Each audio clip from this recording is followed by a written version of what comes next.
বাচ্চাটা মনে হয় ওর বাবার। হ্যাঁ, তো আমার বাপেরই তো। হ্যাঁ, বিশ্বাস হয় না? সবাই একটু জিগায় দেখ। আর তাও যদি বিশ্বাস না হয়, আশেপাশে একটু চায়া দেখ কার পোস্টার ঝুলে। আলতাফ হোসেনের পোস্টার ঝুলে।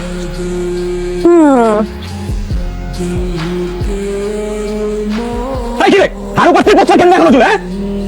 তোরা যে শুরু করছো, সামনের বার এক খালি ভোট পাবে কিনা সন্দেহ। তারপর বাপুতে মিলে গড়াগড়ি করে কান্নাকাটি। এই শুনছো কি কয়? শুনছো কি কয়? এই সব পোস্টার ছিল। সব পোস্টার এখনই সব পোস্টার ছিল না।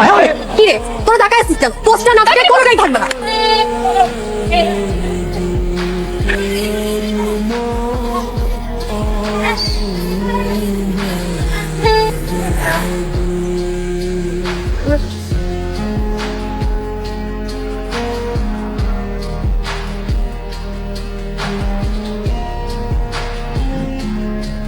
আসসালামাইকুম।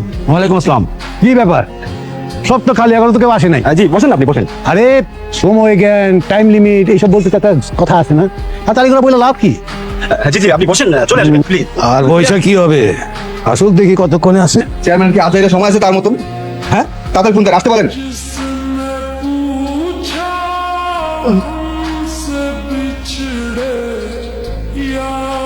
আরে সময় তো যায়, একটু কন্ট্রোল লাগান না কেন?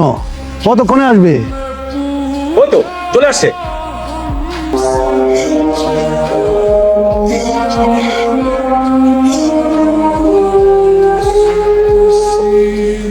আসসালামু আলাইকুম। ওয়ালাইকুম আসসালাম। জি বসেন প্লিজ। Thank you. তাইলে দেরি করে আল্লাহ কি শুরু করেন? মিটিং এ আসাটা এটা ভদ্রতা, টাইমটাকে মাথায় নিতে হয়। এগুলো বুঝবেন কেন আপনি? এগুলোর জন্য পদ পজিশন বুঝতে হয়, থাকতে হয়। পদ পদবি তো জোর জবরদস্তি করেও পাওয়া যায়। আসল কথা হয়েছে গিয়া জনগণের ভালোবাসা, আস্থা, সম্মান, এইসব অবশ্য আপনারে বলে কোনো লাভ নাই। এইসবের জন্য অনেক মেহনত করা দরকার। অবশ্য অন্ধের কাছে গাছের ফুল ওজা, মুরগির বিষটাও তা। আপনার কথা দিয়া চিরা ভিজাইয়া মানুষের দিলে পরে মানুষ খায় না। এর জন্য বারবার আপনার নমিনেশনে যায় যাইতে হয় বা ফিরে আসতে হয়।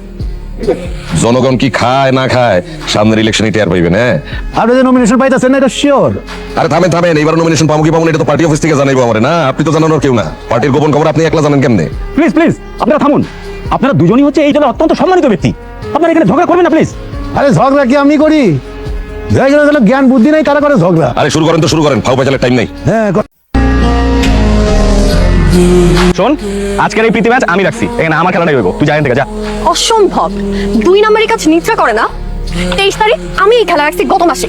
তোরা তোরা সেই ডেট জেনে খেলা দিচ্ছ, তাই না? তোরা কি ভাবছো আমি কোনো খবর রাখি না? এতই যখন খবর রাখোস, তাহলে তো তোর জানা উচিত ছিল যে 23 তারিখের খেলাটা আমি রাখছি। দেখ, বেশি ঝামেলা করিস না, তাহলে কিন্তু এই প্রীতি ম্যাচ অপ্রীতিকর হয়ে যাবে করে দিলাম। তোরা কি ভাবছো আমি তোদেরকে ভয় পাই? খেলা আজকে আমি দিছি, আমাদের খেলাই হবে। তোরা সবাই বের হ। তোদেরকে আমি 1 মিনিট টাইম দিলাম, এর মধ্যে মাঠের বাইরে যা, আমাদের খেলাটা শিখতে পারি। তোদের টিম দেখা মনে হচ্ছে তোরা ফুটবল না কুতকুত খেলতে আইছিস। আমাদের টিমের দিকে তাকা, রিয়াল বার্সা খেলা হবে, রিয়াল বার্সা পুরো হাড্ডাহাড্ডি লড়াই। তাহলে এখানে কি করতেছিস? জানা স্পেন গিয়ে খেল, এখানে কি করছিস? যা এখন বেরো ভাই, ভাই তোরা যা। যদি না যাই তবে যাওয়ার ব্যবস্থা করবো, কারণ তোদের তো আবার মুখের কথায় কাজ হয় না, গায়ে হাত তুলটা। আরে বাবা, ভয় পাইছে। আমার তো ভয় প্যান দিয়ে গেছে। এই বাইরন, যান টিম নিয়ে সব কিছু বাইরন বাইরন।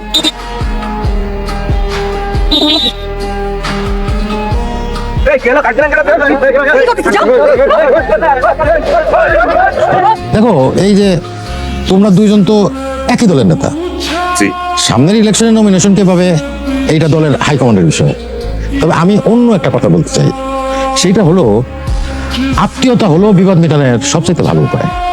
আমি তোমার মেয়ে নিদ্রার সাথে তোমার ছেলে পুলকে বিবাহ দিতে চাই।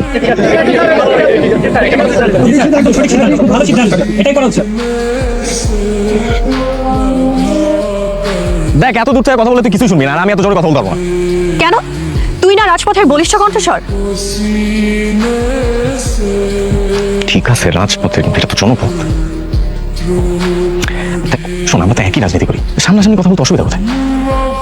ওরে বাবা, তুই আবার কবে থেকে জনগণের সুবিধা অসুবিধা নিয়ে ভাবিস? আমি যা করি, রাজনীতি করি, যাই করি, জনগণের সুবিধার জন্যই করি। তাই নাকি? জি তাই। অবশ্য সবকিছু জনগণের জন্য করলেও এখানে আসছি মার জন্য। মহিলা এমন ভাবে ধরছে আমি আর না করতে পারিনি। আমারও সেম অবস্থা। আমি দেখা করতে রাজি না হলে উনি যেখানে মন চায় সেখানে চলে যাওয়ার থ্রেট দিছে। খালাম্মা আছে কেমন? ভালো? আমার টেনশনটুকু বাদ দিলে ভালোই আছে। তুমি নিয়ে আবার কিসের টেনশন? মেয়ে মানুষ, দিনরাত বাসার বাইরে ঘুরি। ঠিকই তো বলছো, মেয়ে মানুষ, তুই থাকবি ঘরে। আরে আমি ফাইজলামি করতেছি। দেখ তুই মেয়ে হয়েও রাজনীতি করিস, মানুষের বিপদে আপদে আগায় যাস, কয়জন পারে সেটা বল? আমি এটা খুবই অ্যাপ্রিসিয়েট করি। সবার তো ক্যালিবার থাকে না।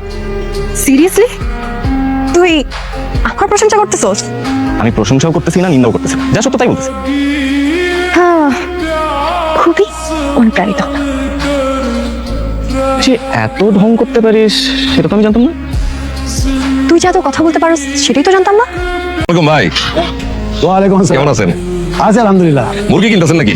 হ্যাঁ, আপনার ভাবি আজকে মুরগি খাবে গেছে, তাই মুরগি নিতে এসেছি। ভালো। এই এক কাজ কর, আরো দুইটা দে, বাইর কর। আরে না, টাকা আমি দিব। কার জন্য? আমার জন্য? হ্যাঁ। আপনি দাম দিবেন কেন? টাকাটা আমারে দিতে দেন। আরে না, আমার 2টা মুরগি লাগবে, আমি দাম আমি দিব। চেয়ারম্যান হিসেবে না নেন, ভাই হিসেবে নেন, প্রতিবেশী হিসেবে নেন, সমস্যা কি? এই ভাই মুরগি দুটো উঠাতে, বড় চেয়ে দুটো উঠা। আরে না না এটি কত হয়? এক কয় কেজি? না, না। কে? হ্যাঁ, আসসালামু আলাইকুম ভাই। ওয়ালাইকুম সালাম। আসসালামু আলাইকুম। তোমরা দুই রাঘব বল কি মুরগি কিনতেছো নাকি? মুরগি কিনতে দেন তো, আমি বাইরে 4টা মুরগি উপর হিসেবে দিতে চাইতাছি, পাই লইব না, এটা কোনো কথা? আমি কেন নিমু? মুরগি আমি কিনবো, আমি বাসায় খামো, এ টাকা দিবে কেন? এটা হইলো? আরে নাও নাও, শোনো, আল্লাহ পাক যখন দেখে যে তার এক বান্দা আরেক বান্দারে খুশি হয়ে কিছু উপহার দিচ্ছে, তখন আল্লাহ পাক নিজেও খুশি হয়। নাও। আল্লাহ যদি খুশি হয়ে থাকে তাহলে আমি বান্দা, এই বান্দার আরো 4টা মুরগি দেই, এই আরো 4টা মুরগি। আরে না না না না, আমি গতকাল 8টা মুরগি লয়ে গেছি ওর কাছে লিছে। কি রে লইছি না? ক। বুঝলি? আর আপনি যখন আমার উপহারই দিতে চাইতেছেন, তাইলে সামনের ইলেকশনে নমিনেশন আমারে সাইডা দিয়েন। চারিদিকে পজিটিভ কথাবার্তাই শুনতাছি, খালি নমিনেশনের সময় আপনি বাগড়া না দিলেই হয়। ওই এক কাম করে, হাঁসটা উঠাই দে, হাঁসটা উঠাই দে। আরে লন তো লন, উপহার জন দিব একদম উপরের মতোই। নে। আচ্ছা, আমাদের না একা দেখা করার কথা ছিল, তুই লোক নিয়ে আসিস কেন? তুইও তো তোর লোক নিয়ে আসছো। না মানে আমি চিন্তা করছি যে তুই যে ডিঙ্গি মাইয়া কোন সময় কি করে ফেলাস, আমার একটা সিকিউরিটি ব্যাপার আছে না, চেয়ারম্যানে বলো না। তার মানে কি তুই আমাকে ভয় পাস? তুই আমার ব্যাপার। না, আমিও তো মেয়ে মানুষ, আমার একটা সিকিউরিটি ব্যাপার আছে না? তার মানে কি বাসর রাতেও কি সিকিউরিটি নিয়ে আসবি? বাসরা মানে কি? তুই অলরেডি সবকিছু প্ল্যান করে ফেলছস? না না মানে আমি দেখ, আমি কিন্তু এখনো রাজি হই নাই। তুই বল তোর লোককে যেতে। তুই আগে বল, আমি তো বলতেছি। তুই বল আগে। তুই আগে বল। আগে তুই বল। তুই বল। ওকে, আচ্ছা একসাথে।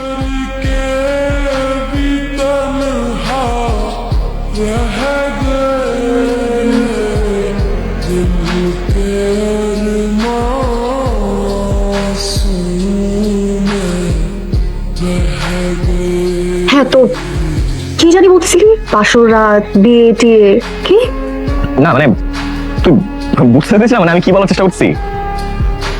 আরে যেগুলো নিয়ে কথা, আরে বাবা মা যেটা চায় আর কি। তার মানে বাবা মা চায়, তুই চাস না, তাই তো? কেন তুই চাস? না, আমি চাই না। তো চোখ কিন্তু অন্য কথা বলে। নাও শুরু করো, শুভ কাজে দেরি করে লাভ কি? তাও ঠিক। দাও দাও আংটিটা। মেরে বাবা। এই আসসালামু আলাইকুম। জি জি জি, আলহামদুলিল্লাহ। জি জি, খুশি খুশি খুশি। জি জি, সালাম আলাইকুম। কালকে কালকে দেখা করবো। জি, সালাম আলাইকুম। একটা সুখবর আছে, দল থেকে তো আমার নমিনেশন দিছে। বাহ বাহ, বাহ। শুভ সময়ে শুভ সংবাদ, হ্যাঁ, congratulation. Thank you thank you thank you. আরে বাবা, এগুলো সব তোর জন্য, সব তোর জন্য ছিল বাবা।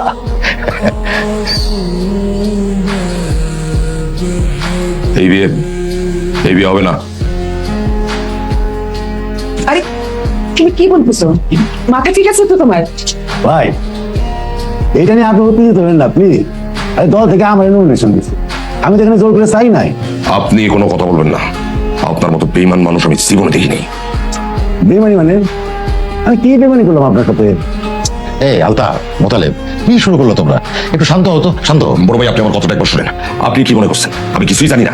এইবার পার্টি থেকে আমার নমিনেশন দেওয়ার কথা, সেই কথা সবাই জানে, কিন্তু এই লোকজন শুনছে তখন তার মাথা খারাপ হয়ে গেছে, এরে তার এসে ভুল বোঝানো শুরু করছে। আর আপনি কি মনে করছেন আপনার এই গুন্ডা পোলার লগে আমি মাইয়া দিতে রাজি ছিলাম কেন জানেন? অ্যাটলিস্ট আত্মীয়তা করলেও আপনার বেইমানি যেন কমায়, কিন্তু আপনার বেইমানি কম্য করতে, বেইমানি তো আপনার রক্তে। বাবা তুমি এগুলো কি বলতেছো? তুমি কিসের মধ্যে কি জানতেছো? মা, তুমি বাবার কিছু বলতেছো না কেন? তাতে বাবার থামা। এই তুমি একটু শান্ত হতো, ছেলে পেলেদের সামনে কি শুরু করলাম, কি সব কথাবার্তা বলো? বেমান তুইছেন কি আপনি? আপনি আপনার মেয়ের সাথে বেমানি করতেছে, আপনার নমিনেশনের আশায় আপনার মেয়ের আমার ছেলের সাথে বিয়ে করাইতেছে। আর আপনি আমার ছেলে কোন গুন্ডা? আরে গুন্ডা ছেলে কি আপনার মাইয়া? আপনার এই উৎপাটন মাইয়া, এই যে গাঁজা খোর, সিগারেট খোর, এইসব পোলা পানের ডিঙ্গা মাঙ্গা পুরা শহর ঘুরে বেড়ায়, এটি দেন না? আর আপনি আমার ছেলে কোন গুন্ডা? আরে মিয়া, আমার ছেলে দিয়ে যে আপনার মেয়ে বিয়ে করাইতেছে, এটা তো আপনার 14 বছর সৌভাগ্য। বাবা এটা আমার কি দোষ বল? তোরও দোষ নাই, এখানে আসলে কারোরই দোষ নাই। তুইও তো বাবাকে খাওয়ানোর চেষ্টা করছিস, আমিও করছি। দেখ, দোষ নিয়ে কথা বলার কোনো মুড আমার নেই।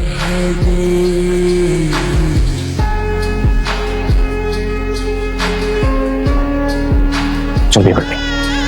দেখ আমরা বড় হয়েছি, আমাদেরকে কে আটকাবে বল? না, আমি এটা করতে পারি না। একসাথে যখন বাঁচবি না, তাহলে চল মহাদিকে দিকে একসাথে করি। এই শুক্রবার জন্য কবে বেরো? আগামীকাল। শোনো, সবকিছু ঠিকঠাক থাকলে আগামীকালকে তোমাদের বিয়ের ডেট। তোমরা তরুণ সম্প্রদায়, বিদেশে পাসপোর্ট থাকা সত্ত্বেও আমি কিন্তু তোমাদের কারণে দেশে এসেছি। ঠিক আছে, কারণ তোমাদের বাবা মায়ের জেদের কারণে তোমরা চুপ হয়ে যাবা, এটা তো ঠিক না। আমিও তো এটাই বলছি চাচা, আমিও চাই বিয়েটা এখন করে ফেলি। এই মুহূর্তে এর থেকে ভালো সিদ্ধান্ত আর হতে পারে না। এখন আমি ওকে বোঝানোর অনেক চেষ্টা করছি, এখন ও কতটুকু বুঝতেছে আমি আসলে জানি না। আমিও এটাই চাই চাচা, ওরে ছাড়া আমিও বাঁচব না। কিন্তু বাবা মায়ের কথাও তো ভাবতে হবে, সহ্য করতে পারবে কিনা জানি না। ঠিক আছে, তোমাদের বাবা মায়ের দায়িত্ব আমি নিলাম। দেখো, তোমাদের বাবা আমাকে আপন বড় ভাইয়ের মতো শ্রদ্ধা করে। আমি একটা বিয়ের ডেট ঠিক করছি আর সেই ডেটে বিয়ে হবে না, এইটা আমি মানে নিতে পারতেছি না। তোমাদের বিয়ে কালকেই হবে।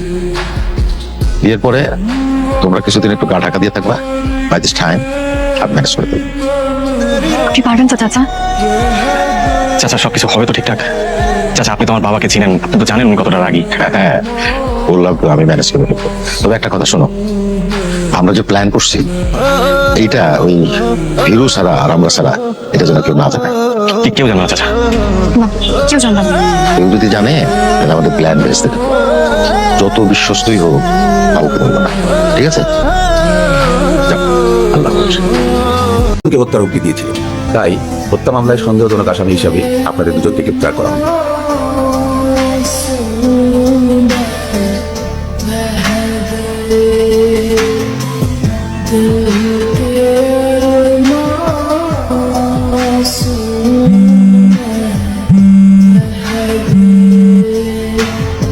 আসসালামু আলাইকুম। শোনো ফজলুর, ওই দুজনের কপালে যা ছিল তাই ঘটছে, কিন্তু রাজনীতি তো আর থাইমা থাকে না। রাজনীতি তার নিজস্ব গতিতে চলে। উপর মহলের সাথে আমার কথা হয়েছে, তোমার এতদিনের আশা পূরণ হয়েছে। নমিনেশনটা তোমারে দিলাম, পারবা তো? আপনার দোয়া থাকলে সব পারবো ইনশাল্লাহ। আসসালামু আলাইকুম।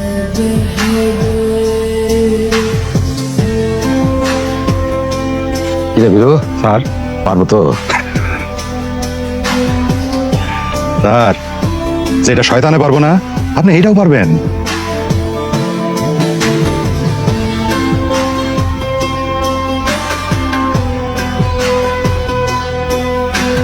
তোমরা এখান থেকে সোজা ঢাকায় চলে যাবো, তারপর সিচুয়েশন নর্মাল হলে আমি তোমাদের জানাবো, তারপরে তোমরা আসবে।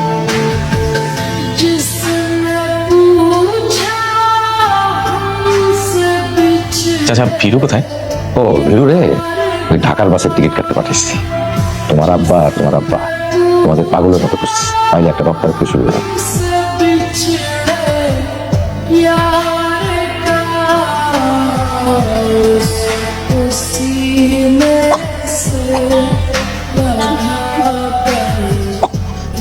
চাচা পানি।